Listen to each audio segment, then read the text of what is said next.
Dito e feito. Venha construir connosco uma alternativa responsável em 2015. Ora, então sejam bem-vindos a mais esta emissão do Dito e Feito. Hoje, nos próximos 10 minutos, vamos falar de um assunto que, por certo, nem sempre suscita a melhor das curiosidades. A política, muitas vezes mal interpretada pelos cidadãos, mas apesar de tudo não deixa de ser um assunto em que o próprio Papa Francisco tem-se referido como benéfica para resolver os problemas das pessoas. Hoje o meu convidado é o Dr. António Lopes da Fonseca, líder parlamentar do CDS-PP, professor também. Por que a política tem esta má conotação? Antes de mais, boa tarde aos ouvintes da TSF. Eu penso que a política tem má conotação por causa de alguns políticos que lhe dão essa má conotação.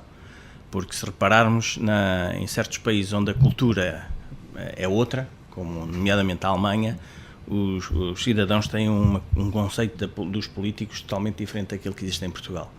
E provavelmente a afirmação que é normalmente reiterada pelo Presidente do Governo Regional, de que os políticos, muitos deles são medíocres, ele tem razão, mas deve incluir nessa mediocridade um conjunto de políticos que o rodeiam e que na realidade fazem da política, sobretudo na região, nos últimos 40 anos, uma mediocridade. Mas vamos por partes, se me permite.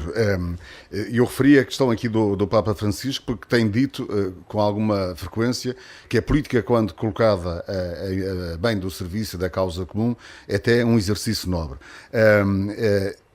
Temos 10 minutos deste programa. Será que é possível, nestes 10 minutos, e eu acredito na capacidade do Dr. António Lopes da Fonseca, nestes 10 minutos, quem nos está a ouvir, e que eu aproveito para agradecer já do outro lado, de eu convencermos do contrário, ao fim destes 10 minutos, termos as pessoas a olhar para a política com esse construto que o próprio Papa tem falado? Mas o Papa Francisco é um exemplo de como o homem é um ser político. Na sua essência é um ser político. Por isso é que ao ser racional é político. Por isso mesmo é que nós não conhecemos os animais políticos, conhecemos os seres humanos políticos. E nesse sentido, penso que qualquer ser humano, que ao facto de criticar os políticos, ele já está a fazer política. Porque a crítica em si já é política.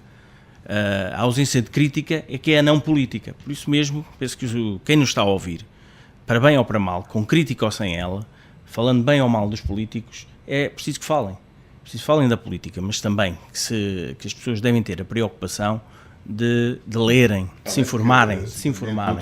Os políticos, a política é feita por homens, Claro. E os homens não são todos iguais. Virtudes e defeitos. E obviamente, claro, não são todos iguais. O problema aqui é se de facto este tema, que é sempre muito delicado e que é suscetível de arrastar um conjunto de adjetivos muitas vezes pejorativos, a questão aqui é se depois as pessoas, de tanto ouvirem da política coisas que não lhes agrada, se têm tempo e se conseguem separar o trigo do joio, para usar uma expressão popular. Se percebem quais são os partidos que estão com projetos sérios e com disposição para mudar o curso da história, ou se juntam em todos, ou se já nem têm pachorra para ouvir ninguém. Há tudo. Penso que há pessoas, e são a maioria, ainda bem, que estamos a referir-nos nomeadamente à Madeira, que é o que nos interessa, que sabem separar aqueles partidos, nomeadamente quem está na oposição, que faz uma política construtiva, responsável e que apresenta um conjunto de propostas que visam, sobretudo, a melhoria da qualidade de vida, quer das pessoas, das famílias, das empresas, e procuram, certamente, no futuro, se vierem a ter responsabilidade governativa, como é o caso do CDS, implementar essas políticas numa governação. E isso é política séria, porque o CDS, ao longo desta atividade que tem tido no Parlamento Regional, tem demonstrado a responsabilidade na apresentação de um conjunto de propostas. E essa responsabilidade, se as pessoas acompanham o CDS ao longo dos últimos anos, sobretudo quando o grupo parlamentar passou a ter 9 deputados, vão concluir que o CDS é sem dúvida o partido que tem a maior responsabilidade em apresentar um conjunto de propostas credíveis e que visam solucionar realmente os problemas das populações. O Dr. António Lopes da Fonseca já tinha dado aí uma nota de uma declaração recente do Presidente do Governo Regional, dizendo que os políticos em Portugal são todos medíocres. Permita-me a ousadia, alguém esteve a ver-se ao espelho? Sim, quando afirma taxativamente que são todos medíocres a partir do 25 de Abril, isso significa que está incluído o próprio Presidente do Governo Regional, porque é um político pós-25 de Abril. Neste caso, certamente fez uma autocrítica. É o que eu depreendo pelas afirmações. A sua afirmações. opinião é positiva, não tem mal nós sermos capazes de fazer uma introspeção e fazermos uma espécie de ato de contrição. Se a fez, fê-la corretamente. corretamente. Fez Bem, sobretudo nos últimos 10 anos, o que tem tido a atuação política do Dr. Alberto João Jardim é uma atuação em termos de governação medíocre. Aliás, nós consideramos, o CDS, e penso que as populações já o consideram, como um problema para a Madeira. O Dr. Alberto João Jardim tem esta introspeção que fez da mediocridade da política, deve estar a ver-se ao espelho e é a hora, sem dúvida, de abandonar a política na região. O Presidente do Governo referia-se aos políticos do continente, isso ficou muito claro. Mas a questão que, se calhar, os nossos ouvintes estão a perguntar, ele referia-se à mediocridade política que leva o país a esta situação em que se encontra.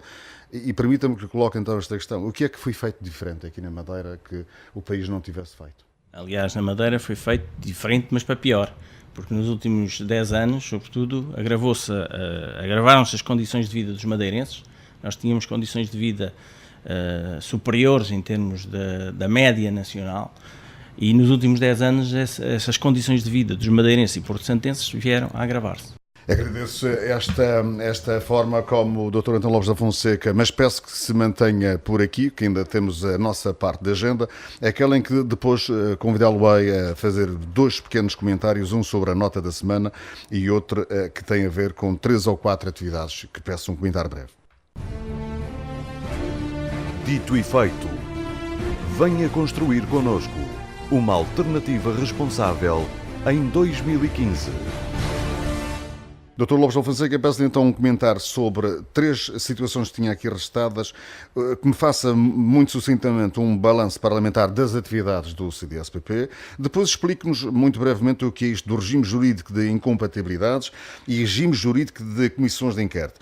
Tenho a noção para mim, mas quem está lá em casa e que precisa de saber isso, que há aqui uma preocupação de uma maior transparência da atividade política que o CDS propôs na Assembleia.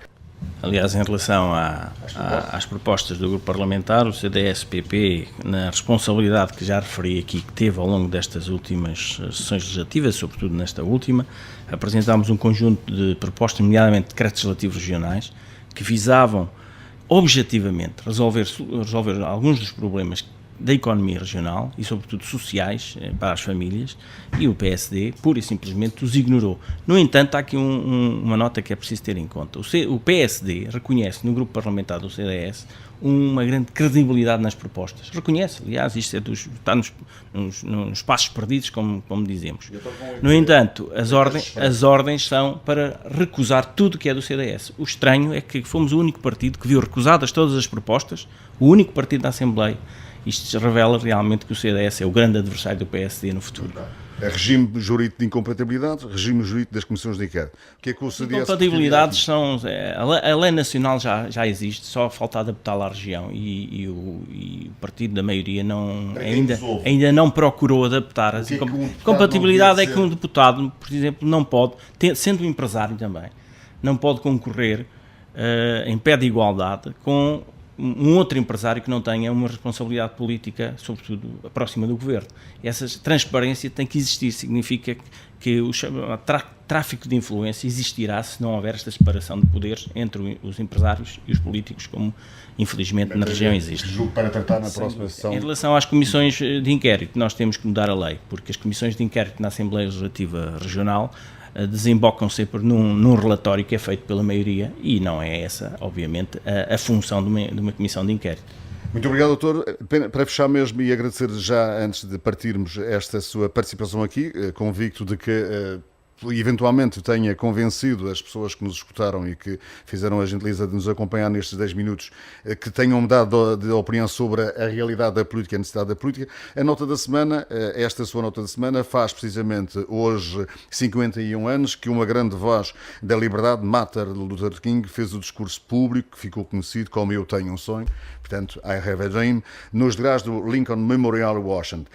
A minha pergunta, num comentário breve, precisamos continuar a sonhar?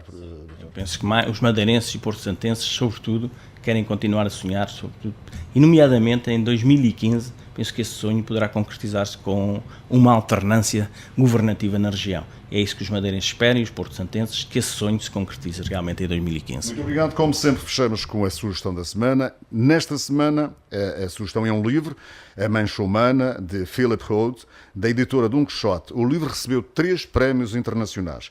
É a história romanceada que nos interpela sobre os valores morais, a ética e as divergências ideológicas. O homem íntegro, respeitado, iminente e apreciado por toda a gente, que forjou a sua identidade e manteve o segredo escondido da mulher e filhos durante meio século. Algum retrato parecido com este, temos tantos aí, e de facto esta interpelação à nossa ética e aos valores que hoje tanto reclamamos é uma sugestão interessante, A Mancha Humana, para ler nestes dias de férias. Até para a semana, e eu estou muito grato por nos ter acompanhado.